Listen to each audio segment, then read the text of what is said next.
Hey everybody, welcome back to the NC State Insider Podcast. I'm your host, Tucker Sennett, as well as your lead beat writer for NC State on SI.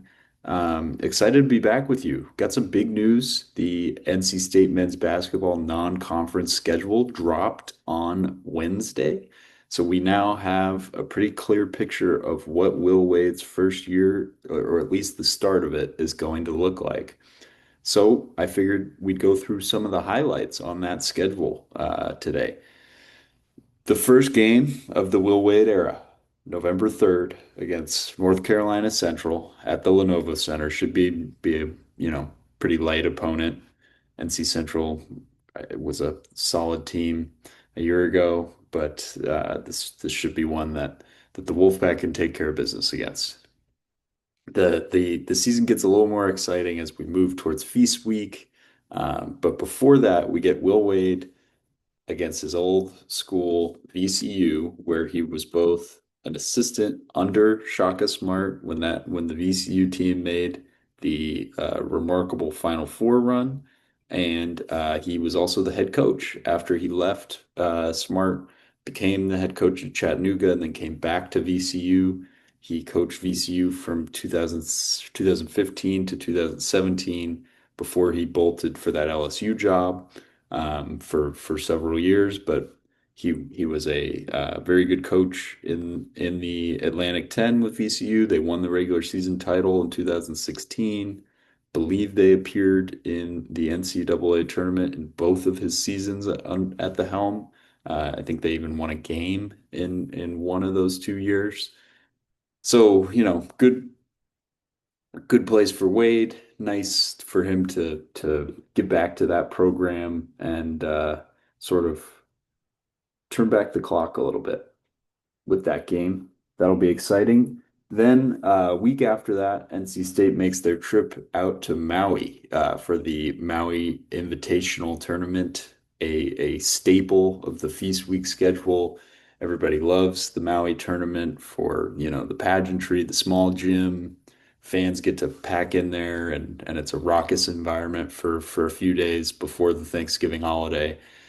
And NC State is unfortunately participating in a year where Feast Week is sort of changing. We have the Players Era Festival is sort of making a mega tournament. So some of these traditional tournaments are starting to fade a little bit, but I think Maui will still be strong. The field this year isn't great. It's so NC State will open up the tournament against Seton Hall, a Big East program led by head coach Shaheen Holloway, who also went to Seton Hall. You probably remember him from his St. Peter's run when they made a significant upset run through the NCAA tournament a couple years ago. And they had a not great season last year. They struggled in Big East play, couldn't really get over the hump and make the tournament. He was a little, there were murmurs that he might be on the hot seat. He's retained that job. We'll see how they look this year. Could be an interesting opportunity for a quad one win for the Wolfpack. If depending on the result of that game, the Wolfpack will play either University of Southern California, led by Eric Musselman, an intriguing program looking to also bounce back after a rough year one. Had some transfers that went in there last year that didn't really perform super admirably. Uh, took some chances on some kids from places like the Ivy League. Just didn't translate to Big Ten or yeah, to Big Ten basketball. That still feels weird to say. And Boise State is the other option, a Mountain West opponent. They've been in the tournament um, pretty consistently over the past 4 or 5 years. That Mountain West has always produced a few teams, and they're usually in the mix to get in.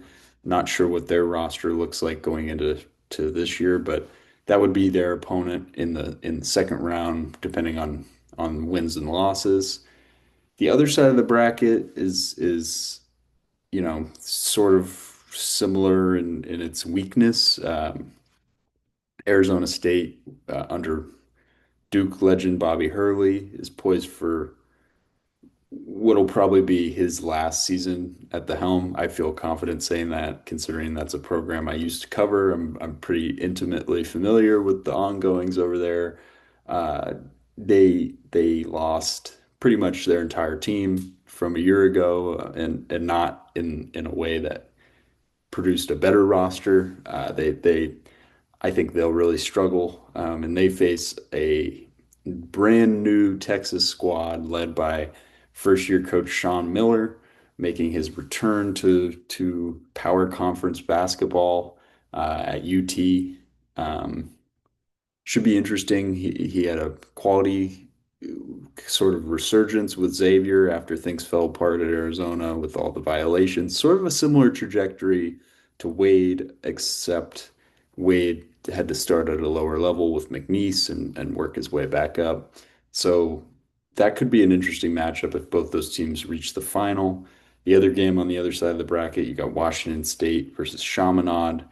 Washington State still sort of finding its identity after Kyle Smith left and took that Stanford job. And Chaminade is sort of your host team. So I wouldn't anticipate the Wolfpack seeing them, but you never know. Things don't always work out in these tournament settings. We saw last year, North Carolina in Maui had some epic matchups, but it didn't go particularly well down there for them. So and UConn was another team that really struggled in Maui last year. So things happen on the island. It can get wild. The ACC SEC Challenge, a regular event put on by ESPN, will have NC State participating. They might have the toughest matchup in this entire event this year. They have to go to Auburn to face Bruce Pearl and the Tigers, a team that was absolutely dominant in non-conference play a year ago. Obviously, a lot of roster changes there. They do bring back guard Todd Pettiford, who will likely be the number one guy on this team. Um, a streaky scorer, exciting player, hard to guard.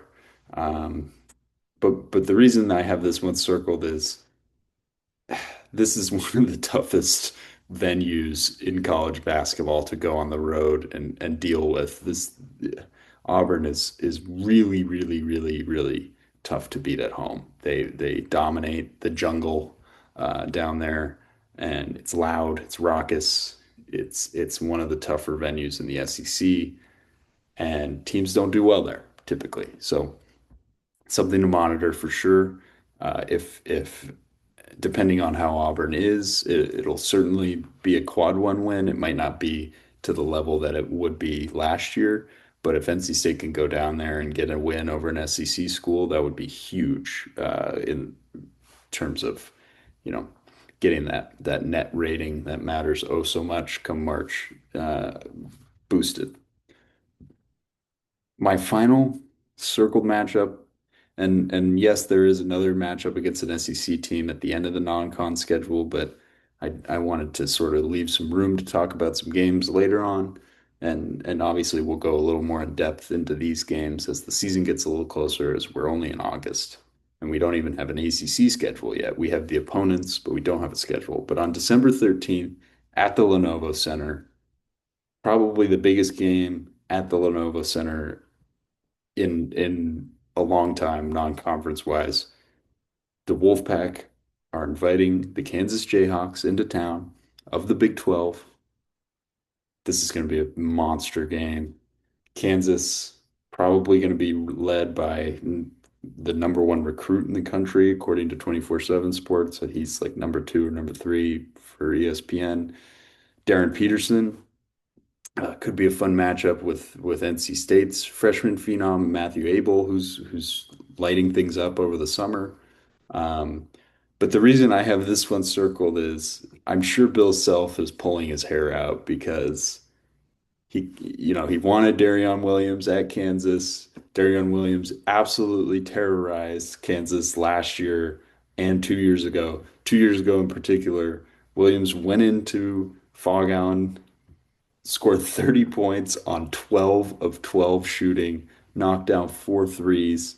That was sort of his I'm here game in a lot of ways for the Red Raiders and Texas Tech. And when he threw his name around in the portal, Kansas was certainly interested, didn't make it happen. He ends up with NC State, and now Bill Self has to deal with him again, which I'm sure he's just thrilled about. And this is going to be a fun one. Kansas is a different team than NC State. They're going to be a little bigger. Flory Badunga is back. Um, you can always expect these Bill Self teams to have some bigs that are aggressive on the boards. And I'm interested to see what they look like without Hunter Dickinson. It seemed like towards the end of his tenure with the Jayhawks, he things got stagnant, especially on the offensive end. There was an over dependence on the big man towards the end of his time there. So it'll be interesting to see what that team looks like. Um, Hopefully a return to form, and NC State will come into this one ranked, which would make this a blockbuster matchup between two ranked teams. Could be really, really exciting in the Lenovo Center. December 21st is the game that I wasn't going to get into, but they're facing Ole Miss in Greensboro. Chris Beard, coach of the Running Rebels, or yeah, I think that no, that's not Ole Miss. I'm the Rebels, not Running Rebels. I'm all over the place today. Sorry, folks. Should be another potentially ranked matchup. Ole Miss was a strong tournament team a year ago, knocked off UNC in the tournament. Couldn't quite get past Michigan State. They did knock off Iowa State, but that was a diminished Iowa State team due to some injuries.